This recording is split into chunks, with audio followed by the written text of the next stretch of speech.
सौतन चीन ने कहा, ये देख लीजिए जरा आप, चीन और अब ये वही सौतन जहां होती है ना, वहां पे जो लड़ाई होती है, पाकिस्तान किसके साथ जाए, अमेरिका के साथ कि चीन के साथ, ये वहां पर चल रहा है। लेकिन दुनिया में मिसाइल के सिनेरियो और बढ़ती एनिमोसिटी के बीच इसका महत्व, कैप्टन श्याम, नेवी वालों के लिए कितना जरूरी अस्त्र है ये?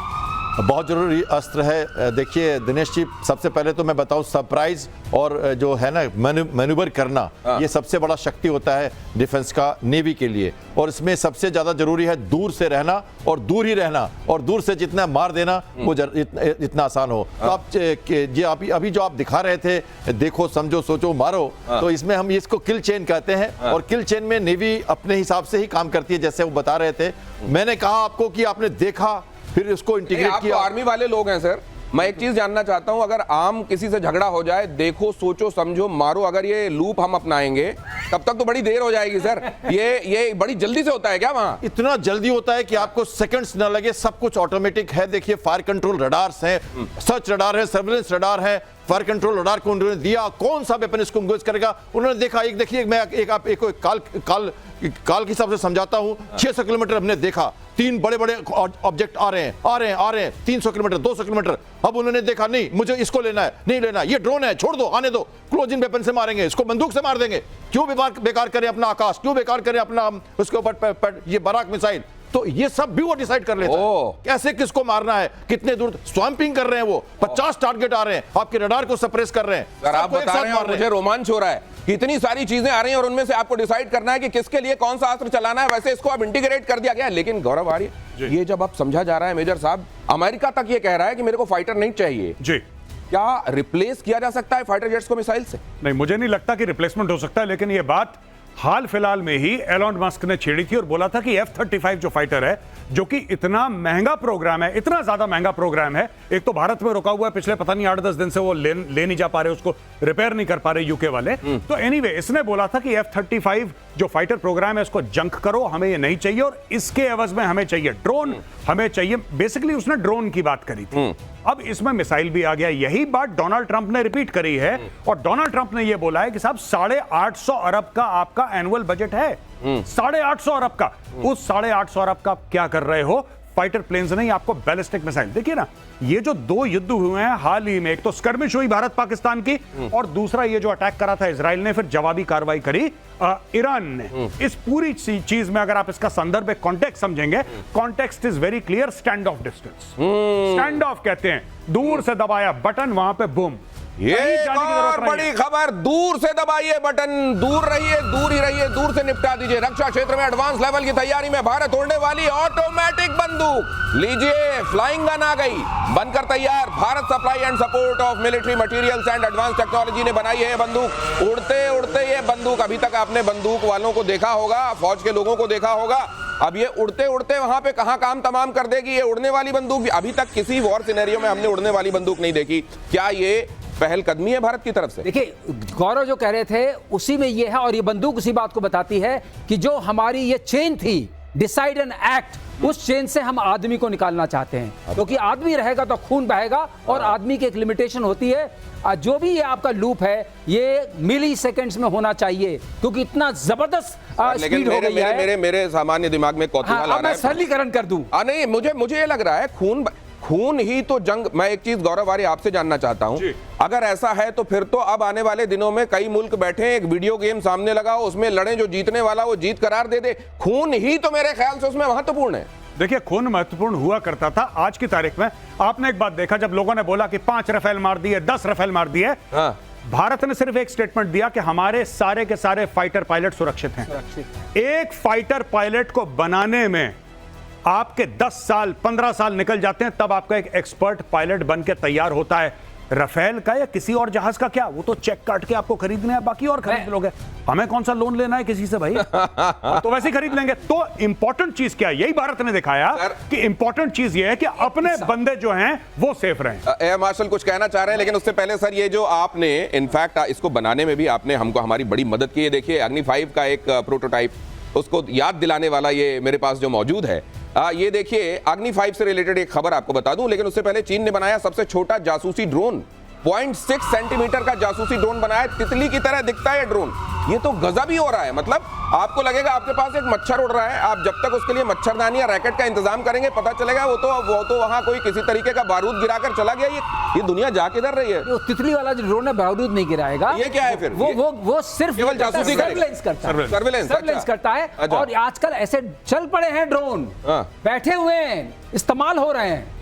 Oh my God। ये रियलिटी है, ये बनाया नहीं है, ये रियलिटी हो चुकी है। और मैं आपको जो बता रहा था, मतलब ये सारा जो खतरा अब आ रहा है, सारा खतरा वो आसमान से आ रहा है। चाहे तो वो आपने कहा खून नहीं बहेगा, हाँ। खून बहुत बहेगा, लेकिन मारने वाले का खून नहीं बहेगा, जिसके ऊपर डालेंगे उसका खून बहेगा।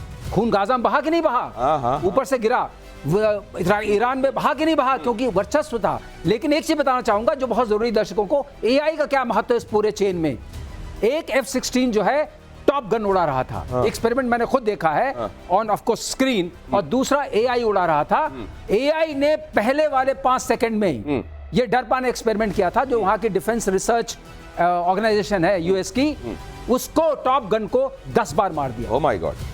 तो इतनी स्पीड है, जो उड़ा लूप है वो कितना फास्ट आप करते हैं, तेजी से। जैसे इन्होंने कहा था, अभी गौरव कह रहे थे, अगर आपकी स्पीड मिली सेकेंड्स में है तो human being can not do anything. इसीलिए बात उठ रही है, क्या एल्गोरिथम को हम डिसाइड करने दें कि मारो, किल बटन कौन प्रेस करेगा? किल बटन मशीन प्रेस करेगी या इंसान प्रेस करेगा? एक्सपर्ट प्रेस करेंगे या ये मशीन खुद प्रेस कर लेगी और इस तरीके के एल्गोरिदम उसमें फिट हो जाएंगे? अब ये जरा अग्नि के संदर्भ में हम चर्चा कर रहे हैं, अग्नि के बारे में जानकारी भी सामने फ्लैश हो रही है। अग्नि, आज ब्रह्मोस की चर्चा चारों तरफ है, हर एक मिसाइल का अपना महत्व है, जरा इसके बारे में समझते हैं गौरव आर्य जी। देखिए, ये जो शुरू में अग्नि 1 अग्नि 2 बना है, अब तो अग्नि 5 आ चुकी है जी, राइट। एंड अग्नि 5 अग्नि प्राइम की हम लोग बात कर रहे हैं। So that is typically an intercontinental ballistic missile. Bharat ने बोला कि 5000 किलोमीटर से थोड़ा सा ज्यादा रेंज है। चाइना ने इमीडिएटली ग्लोबल टाइम्स में एक आर्टिकल निकाला, बोला भारत झूठ बोल रहा है, ये 8 से लेकर 13,000 किलोमीटर के रेंज वाला है, भारत ने इसको कम करके बोला है। ये चाइना का ऑन रिकॉर्ड है अग्नि को लेके। चाइना के एक कोने को टारगेट रखने की क्षमता रखता है अग्नि 5, इसलिए चाइना परेशान है। और चाइना ने दुनिया भर के सामने बोल दिया कि भारत ने बोला था ना 5000 किलोमीटर का अग्नि, साफ झूठ, हो ही नहीं सकता। कह रहा है 8 से लेकर 13 के बीच में मारता है। ये अग्नि 5 की स्टोरी है साहब। अब अगर ये इस तरीके से हम मिसाइलों के मामले में आत्मनिर्भर होते जा रहे हैं, कैप्टन श्याम, ये कितना बड़ा कॉन्फिडेंस देता है पूरी की पूरी हमारी मशीनरी को? बहुत ज्यादा कॉन्फिडेंस देता है, इसलिए कि देखिए हमें बहुत जरूरत है, सरफेस टू सरफेस मिसाइल हो या एयर टू सरफेस मिसाइल हो या कहते हैं कि हेलीकॉप्टर से लॉन्च हो रहा हो, फाइटर से लॉन्च हो रहा हो, हमें वो सब मिसाइल चाहिए जो हमें दूर रख के अपने को सुरक्षित रहते हुए। आप नेवी के लिए हेलीकॉप्टर से ही लॉन्च किया करते रहे हैं ना? बिल्कुल, देखिए नेवी के हेलीकॉप्टर्स जो भी हैं, हमारे पास पहले जो हमारे एयरक्राफ्ट थे IL-76, जो मैरीटाइम पेट्रोल एयरक्राफ्ट होते हैं, ये फोर्स मल्टीप्लायर होते हैं। एक एयरक्राफ्ट अगर पूरा उड़ता है तो मैरीटाइम डोमेन अवेयरनेस पूरा Arabian sea, bay of Bengal का लेके वॉर रूम को देता है। हमारी नजर सारे चोक पॉइंट्स पे रहती है, चाहे वो बाब अल मंडेब हो, सुनराय हो स्टेट हो या मलक्का स्टेट हो, कौन सा शिप किधर है, और गुड़गांव के फ्यूजन सेंटर में सबका पूरा कोऑर्डिनेशन होता है। जब जरूरत होगी तो हमें पता लगेगा ट्रैफिक किधर है, सी लेन्स ऑफ कम्युनिकेशन कहां है। और इसलिए हमें डॉर्नियर, हमें P-8I जो अभी एयरक्राफ्ट आर्कोनम में है, और हम और भी ले रहे हैं अमेरिकन एयरक्राफ्ट, ये बोइंग का बना हुआ, और उसके पहले हमारे पास Tu-142 थे जो रशियन एयरक्राफ्ट थे। ये सब हमारे स्ट्रेटेजिक एयरक्राफ्ट हैं। ये इनकी रेंज समझिए कि एक बार उड़ता है तो 12 घंटे के बाद वापस आता है। तो सर, ये जो अभी हम बात कर रहे हैं मिसाइलों में आपने जो बताया, इसको अगर मेन इसका क्लासिफिकेशन करें तो क्या ये क्रूज और बैलिस्टिक तौर पर देखी जाएगी? एब्सोल्युटली। क्या नॉलेज है आपकी? अरे मान गए आप लोगों से बात कर करके। क्रूज है, क्रूज में सबसे बड़ी बात यह है कि क्रूज की हम सब सोनिक जाते थे, अगर हम सुपर सोनिक या हाइपरसोनिक जाना चाहते हैं तो हमें इंजन की जरूरत पड़ती है। एक रैम इंजन कहलाता है, दूसरा स्क्रैम इंजन कहलाता है। और आपको जान के खुशी होगी कि DRDO ने स्क्रैम इंजन को भी, ये रैम और स्क्रैम क्या है सर? रैम ये होता है कि जो आप एयर लेते हैं, अंदर कोई टरबाइन ब्लेड्स नहीं है, अच्छा। एयर को ही कंप्रेस करके कंबस्ट करके वो निकालता है, उसी से थ्रस्ट मिलता है। इसका मतलब एक बार आपने लॉन्च कर दिया, बूस्टर लगा दिया, अब वो जो रैम इंजन है वो चलता रहेगा और उसको ले आता रहेगा। लेकिन स्क्रैम टेक्नोलॉजी मास्टर करना अपने आप में बहुत बड़ी बात है, उससे हाइपरसोनिक मिसाइल जाती है। ये बड़ा खतरनाक वाला, ये देखिए टेक्निकलिटी, ये दुश्मन का रैम नाम सत्य कर देने वाले ये खतरनाक विश्लेषण। ये देखिए जरा, चीन ने बनाई एक और बड़ी एटमी मिसाइल, हिरोशिमा बॉम्ब से 200 गुना ताकत वाली मिसाइल DF-5B परमाणु मिसाइल की रेंज 1200 किलोमीटर अमेरिका और यूरोप पर हमला करने में सक्षम। मुझे याद आ रहा है मेजर गौरव आर्य जी। कि कुछ दिनों पहले अभी जब चाइना ये इजराइल और ईरान आमने सामने थे, किसी ने वहां पर जो रिफाइनरी में इस्तेमाल करने वाली मशीन है उसको डाल दिया सोशल मीडिया में, कहा ये देखिए खतरनाक वाली मिसाइल ये है ईरान के पास, इसका मतलब क्या है, कुछ भी जो मिसाइल जैसा दिखने वाला हो। कम से कम डोंग फैंग में जब मैं देखता हूं ना, बड़ा बड़ा लदा हुआ है गाड़ियों में, तो मेरे को लगता है कहीं खोल भर बाहर तो नहीं निकाल दिया जाता है दिखाने के लिए। नहीं, ये जो बात कर रहे हैं ना, ये 12,000 किलोमीटर की मारक क्षमता, न्यूक्लियर, कन्वेंशनल, और जाहिर सी बात है कि जब 12,000 किलोमीटर है तो naturally it is made for a nuclear payload. पहली बात यह है कि जो उसका जो वॉरहेड है वो न्यूक्लियर ही मान के चलते हैं, ऑल्टरनेटिवली आप दूसरा भी कर सकते हैं, कन्वेंशनल। अब इससे सबसे ज्यादा परेशानी किसको होगी? जाहिर सी बात है, एक तो कॉन्टिनेंटल यूरोप को होगी और जाहिर सी बात है अमेरिका को होगी। चाइना के एनिमीज कौन हैं? अब एक बात आप ध्यान रखिएगा, ये जो मिसाइल की बात कर रहे हैं इसके पीछे की कहानी ये है कि चाहे वो जर्मनी हो, चाहे वो इटली हो, चाहे वो यूके हो, चाहे वो फ्रांस हो, सबके नेशनल सिक्योरिटी एस्टेब्लिशमेंट ने ये बोला है कि आपका प्राइमरी थ्रेट चाइना है। आपका प्राइमरी थ्रेट, चाहे रूस बगल में है, चाहे रूस ने ईस्टर्न यूरोप में तांडव मचा दिया, लेकिन आपका प्राइमरी थ्रेट चाइना है। चाइना ठोकेगा, चाइना से बचो।